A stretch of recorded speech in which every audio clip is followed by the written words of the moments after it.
Bonjour tout le monde et bienvenue à cette nouvelle émission Hommage aux As. As pour attitude à succès. Une de ces attitudes qui mènent au succès, c'est l'optimisme. L'optimisme, c'est cette capacité de rebondir, de regarder par en avant la vie avec positif, jamais baisser les bras. Aujourd'hui, mon invitée, Mme Stéphanie Boisvert, un vrai symbole d'optimisme. Je suis heureuse de la rencontrer.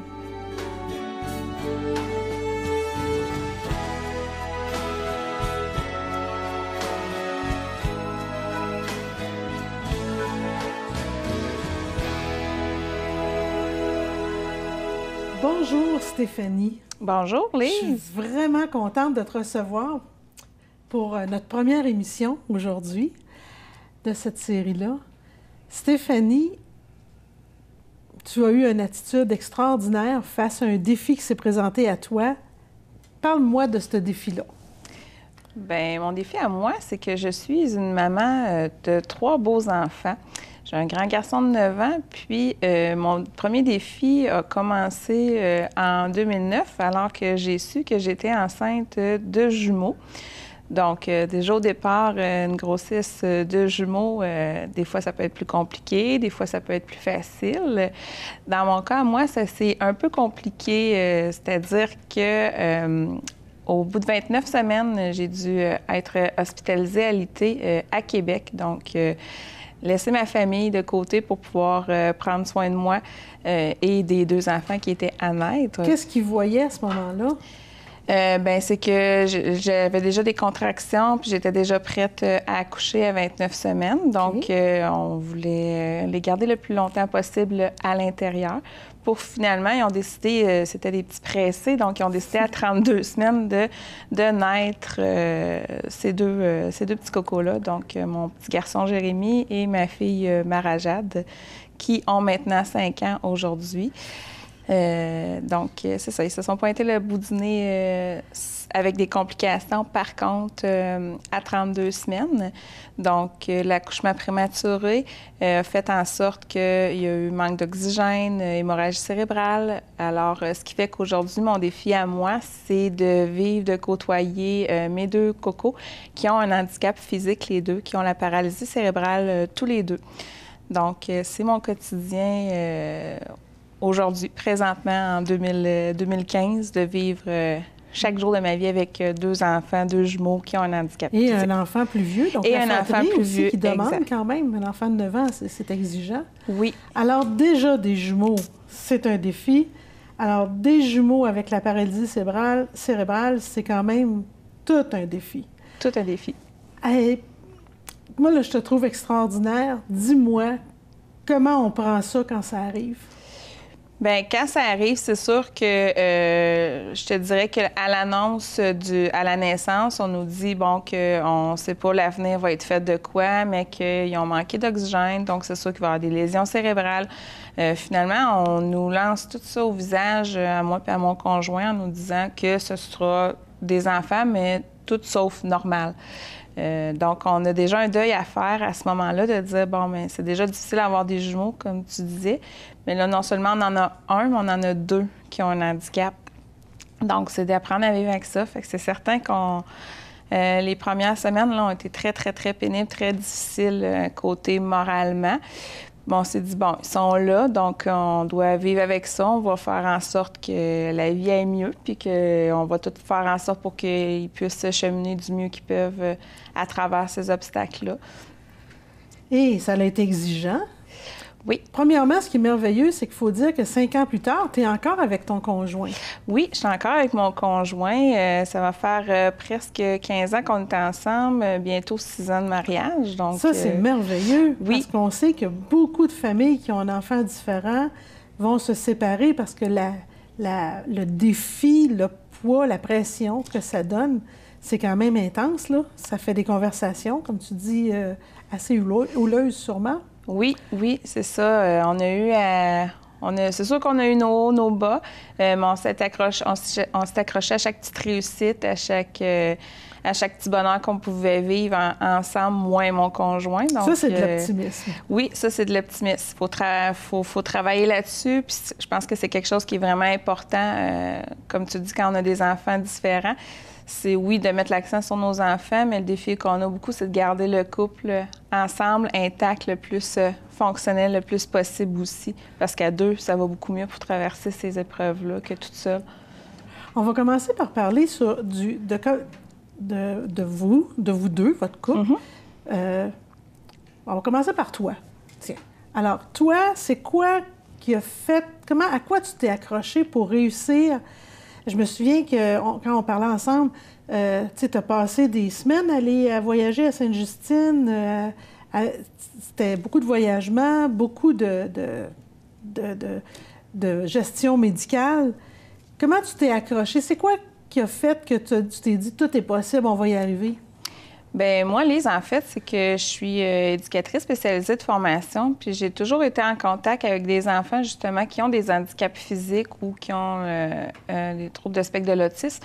Donc, au courant de ma carrière, j'ai vu que c'était possible, puis j'ai côtoyé des parents qui avaient ce sens-là du positivisme. Donc, je me suis dit, si moi, je peux aider ces enfants-là, ça va être encore plus facile comme parent de le faire parce que je sais que ça existe, je sais que ça se peut. Puis maintenant, la technologie médicale fait en sorte que ça peut être extraordinaire.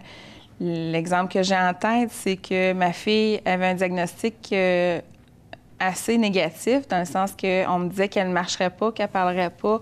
Mais finalement, aujourd'hui, elle marche grâce à une opération médicale qui a duré 10 heures sur la table d'opération. Ça n'a pas été facile, mais on a gardé le positivisme en disant les médecins savent quoi faire, c'est des spécialistes, comme tu dis, à Montréal. Donc oui, puis maintenant, on a le résultat qu'elle a. Elle est fonctionnelle, elle marche avec une marchette. Elle parle-tu un petit peu? Elle parle pratiquement tous ses mots, comme il n'y a aucune difficulté langagière. Wow! Et ton garçon? Mon garçon, le jumeau, Jérémy, en fait, lui aussi, il a une atteinte des jambes, du côté droit, finalement. Lui, on a vu aussi par la technologie médicale l'injection de Botox, qui habituellement sert à nous, les femmes, souvent, on sait c'est quoi le Botox. Oui. Mais pour l'appareil cérébral, en fait, c'est que les muscles vont s'assouplir pour pouvoir permettre une meilleure marche. Fait que Jérémy est capable de se déplacer grâce au Botox. Oui. Puis, est-ce qu'ils ont besoin d'appareils pour se déplacer? Jérémy doit porter des orthèses, plus la nuit. Marajette, elle fonctionne avec une marchette à 4 roues ou encore, là, on commence les petites cannes quadripodes. Là. Wow! Oui. Bien, écoute, juste félicitations en partant. Pour ton plus vieux, lui aussi, c'est un défi incroyable, là, parce que là, lui, il arrive... Pas une personne qui va demander l'attention, mais 2 qui vont prendre plus d'attention que lui. Puis en plus, les 2 ont besoin de services d'attention spécifiques. Comment lui a vécu ça? Ça a été difficile, j'avouerais, au début. Faut pas se le cacher. Comme tu dis, un enfant a l'impression de perdre sa place, surtout que Nathan était quand même assez âgé. Il allait avoir 5 ans. Donc, c'était plus difficile pour lui. Mais je pense que c'est comme parent, justement, d'essayer de le soutenir là-dedans, de lui offrir de l'écoute, de l'accompagnement là-dedans à travers les épreuves, de lui expliquer, de ne pas rien faire dans son dos, finalement. Fait que nous, on avait comme principe, comme parents, comme maman surtout, parce que c'est moi qui vais souvent aux rendez-vous médicaux, c'est d'expliquer à Nathan, mon plus vieux, les raisons pour lesquelles on devait aller à l'hôpital, puis qu'est-ce que les médecins allaient faire avec sa sœur. Puis de temps en temps, on l'amenait avec nous aussi à l'hôpital pour qu'il puisse vivre ça aussi, qu'il puisse comprendre que c'est pas juste parce que c'est négatif d'avoir un frère puis une sœur différents. Je vous lève mon chapeau, vraiment. Alors là, vous avez une famille ensemble. Oui. Toi, ton conjoint, ton plus vieux participe activement à tout ça. Mm-hmm. Est-ce que tu as eu des gens autour de toi qui t'ont aidé, qui t'ont permis de garder, de maintenir cette énergie-là? Bien, mes parents, moi, sont très présents. Ils habitent tout près, donc au moindre souci, au moindre pleurs, parce que c'est sûr qu'on a oui, on a l'optimisme, mais on a souvent je pense que l'optimisme vient avec les downs aussi, là, la fatigue, tout ça. Donc, oui, mes parents, moi, étaient là pour nous remonter, pour nous donner la petite tape dans le dos, dire « Regarde, avant, elle ne pouvait pas faire ça, maintenant, elle peut faire ça. Lâchez pas, vous continuez. » Il y a les amis aussi autour, les parents Frédéric, autant son père que sa mère. Donc, on est quand même bien entouré là, de gens qui croient avec nous, qui passent ces épreuves-là avec nous, là. Vous envisagez quoi pour le futur? Pour le futur... Est-ce que vous pensez à ça, l'avenir, là, dans 1 an, dans 5 ans? Je te dirais que j'aime mieux voir au jour le jour. Okay. C'est ce qui fait que je reste positive parce que, comme je disais tantôt, si je m'attarde à chaque diagnostic qu'on va donner à nos enfants, je risque de pleurer à chaque jour puis de m'effondrer, dépression et tout. Fait que j'aime mieux voir chaque petite réussite. Parce qu'un parent qui voit son enfant marcher pour la première fois, il est comblé de bonheur. Moi, ma fille va marcher à 3 ans et demi, 4 ans. Pour moi, c'est vraiment une réussite, sachant d'où elle a parti. Jérémie, c'est la même chose.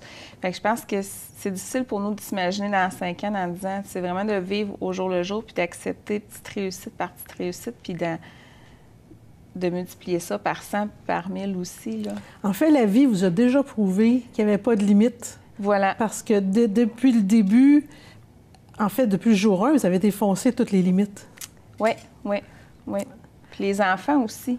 Ces enfants-là, ils nous apportent notre bonheur, notre positivisme, à la limite, je pourrais même dire que c'est eux qui nous donnent une petite tape dans le dos, dire « Regarde, là, maman, je suis capable de faire ça. » Des fois, ils font des choses extraordinaires que nous, on peut être un peu maman poule, papa poule, puis dire « Non, non, fais pas ça. » Puis elle, puis Jérémie vont foncer, puis vont dire « Oui, on est capable de faire ça. Regarde, on réussit.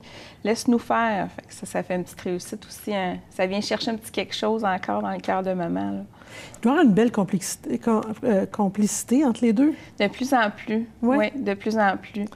Parce qu'on dit déjà entre jumeaux, on parle d'une complicité particulière. Eux, ça commence? Ça commence de plus en plus parce que Jérémie commence à prendre plus conscience des limites de sa sœur, qui, elle, marche moins. Donc, il va être au-devant de elle. Souvent, il va être à sa défense. Si les amis de la garderie vont la taquiner, lui, il va dire « Oui, mais là, elle peut pas marcher, c'est plus difficile, il faut y laisser plus de temps. » Fait qu'il comprend certaines choses tout en comprenant ses propres limites aussi. Puis souvent, je vais t'aider, je vais aller chercher ça pour toi, je vais t'aider à mettre tes chaussures. C'est incroyable, hein? On n'imagine pas tout ce que ça peut impliquer. Non.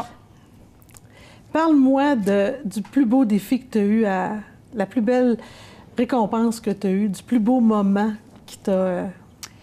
Le plus beau moment, c'est, en fait, c'est de voir vraiment... C'est sûr que là, je parle un peu plus de ma fille parce que c'est elle qui a passé à travers un peu plus d'épreuves. Mais c'est de voir ma fille pouvoir se tenir debout suite à son opération qu'elle a eue il y a 2 ans. Parce que il fallait toujours la prendre dans nos bras. Elle ne tenait pas debout. Okay. Là, suite à l'opération, bien, on a eu beaucoup de craintes. 10 ans d'opération, c'est long. 8 semaines de réhabilitation à Montréal. Elle avait quel âge à ce moment-là? 3 ans. 3 ans. Hey. Oui, oui.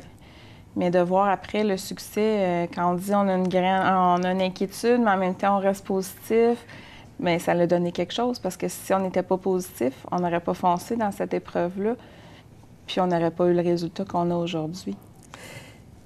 Un autre côté, moi, que j'admire, que je trouve extraordinaire, puis que j'admire, c'est que, tu sais, comme tu as dit tantôt, on pourrait être surprotecteur, mais toi, en plus, ils vont à la garderie. Oui.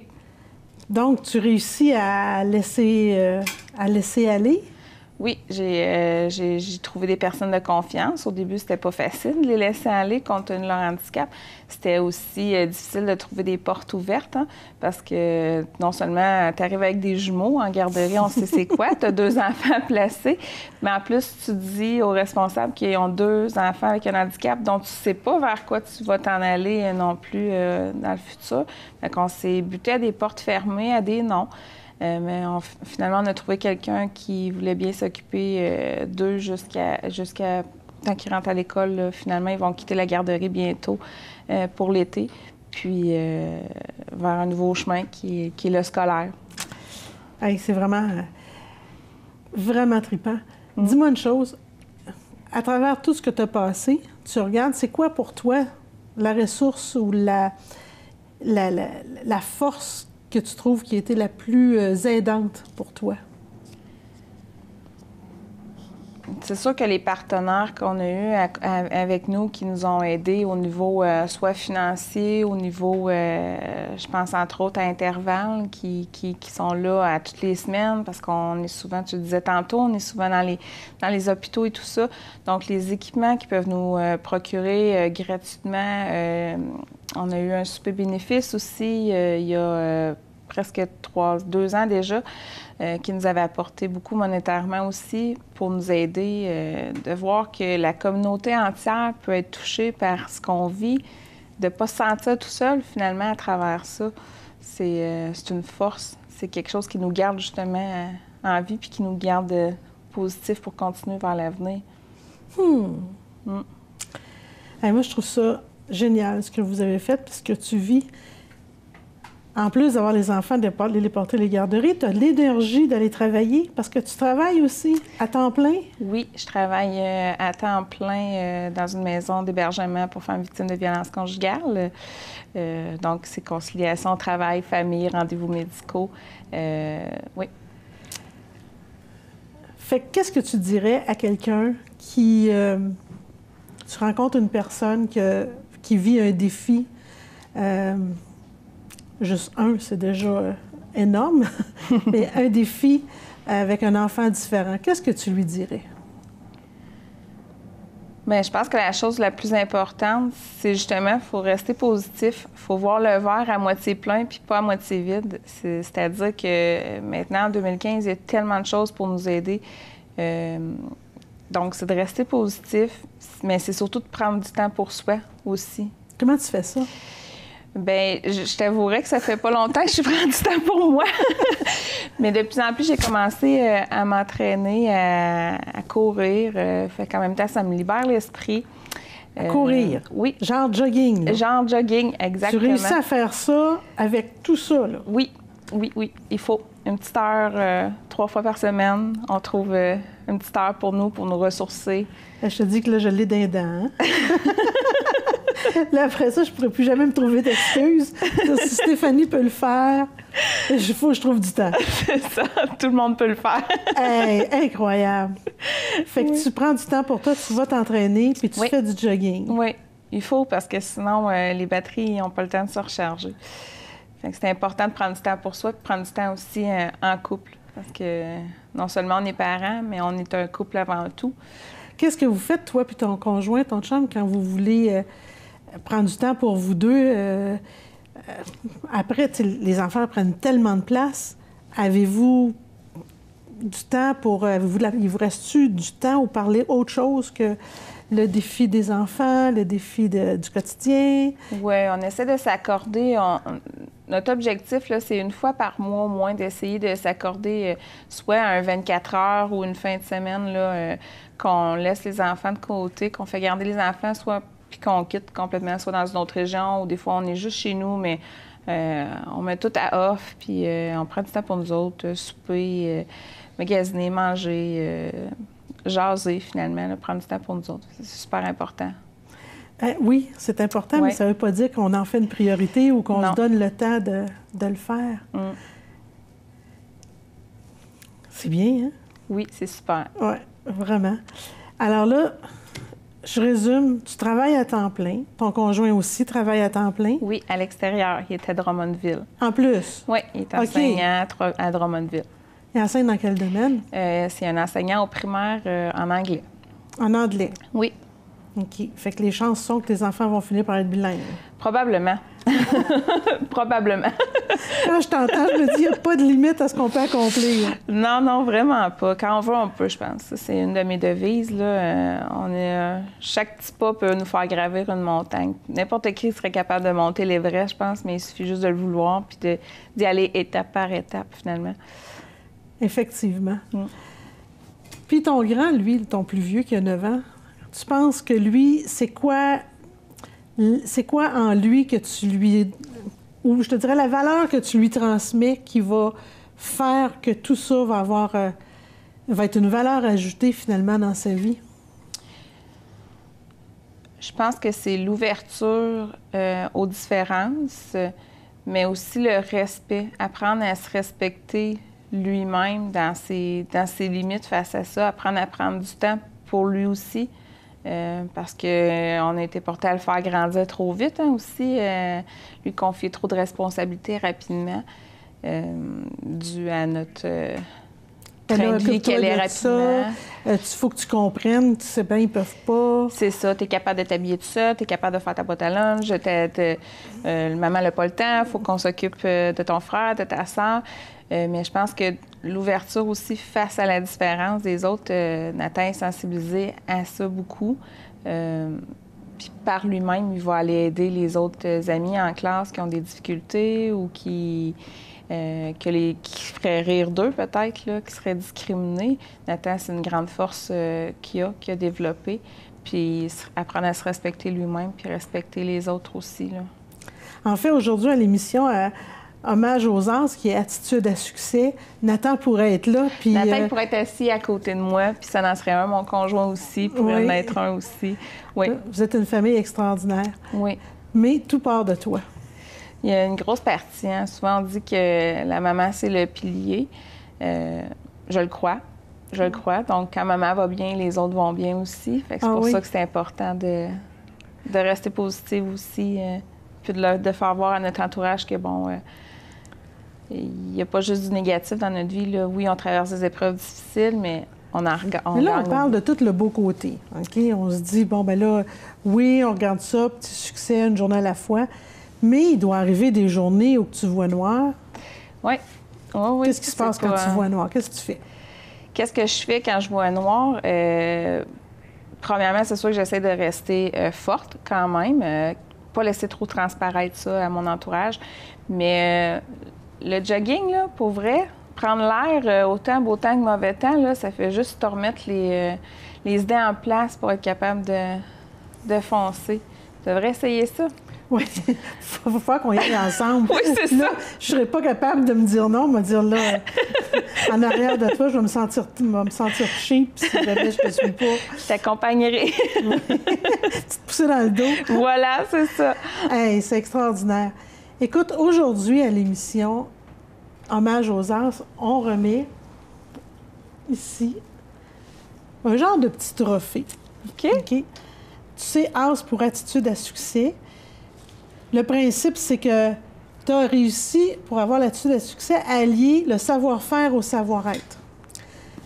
Tu connais, comme éducatrice spécialisée, c'est ça? Oui. OK. Tu as les compétences de pouvoir aider tes enfants, mais on sait bien qu'on ne peut pas juste être un spécialiste, il faut être une maman, aimer, puis croire, puis tu as cru au-delà de tout ce que les gens t'ont dit, finalement. Oui.